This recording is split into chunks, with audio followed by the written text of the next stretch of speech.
Most people think money is real, but it's actually just a collective hallucination. And every few decades, humanity collectively wakes up.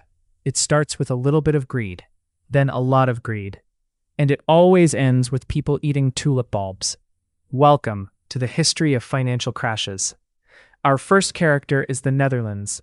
In the 1630s, they were incredibly bored, so they decided to gamble on flowers, specifically the Semper Augustus. This one flower cost more than a house. People were trading their life savings for seeds. It was the perfect economic plan, until someone realized, wait, this is just a plant. The price dropped faster than a lead balloon. Wealthy merchants became paupers overnight. But that was just a hobby compared to Britain. Meet the South Sea Company. They told everyone they had a monopoly. They promised gold from the New World. There was only one problem. They didn't actually have any ships. Even Sir Isaac Newton bought in. He was the smartest man alive, and he lost everything. He famously said he could calculate the stars, but not the madness of people. The government had to step in. This set a dangerous precedent. If the crash is big enough, the public will pay to fix it. Remember that for later. Now, let's look at the big one.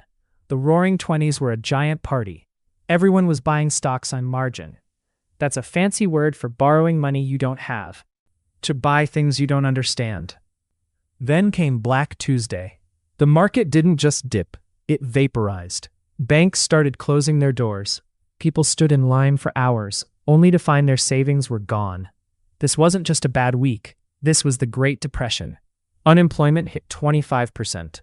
It took a literal world war to fix it, which is a pretty extreme solution. But surely we learned our lesson? Nature. Hold my beer. Enter the 2008 housing crisis. Bankers realized they could sell subprime mortgages, which is fancy talk for loans to people who can't pay. They bundled these loans together and sold them as gold. Everyone was making billions, until the dog couldn't pay for the house. One house failed, then the whole street failed. The global economy had a heart attack. Banks like Lehman Brothers simply vanished. The government had to step in again. They called it too big to fail and paid them $700 billion. While normal people lost their homes, this created a new kind of anger. The gap between rich and poor exploded. But wait, it gets weirder. Enter the era of flash crashes. Computers now do the trading.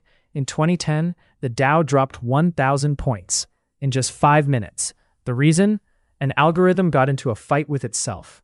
We've built a system so fast that humans can't even stop the crash. We are basically flying a plane with no pilot.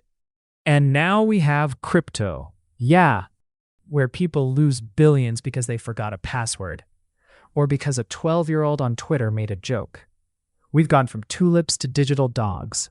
The crashes aren't getting smaller. If one person trips, we all hit the floor. Is there a way to stop it? Probably not, because the system is built on one thing, and trust is the easiest thing to break. So keep an eye on your tulips, and maybe don't lend your money to a dog, because history doesn't repeat, but it definitely rhymes. Money isn't real, but the hunger is. Good luck out there. You're going to need it.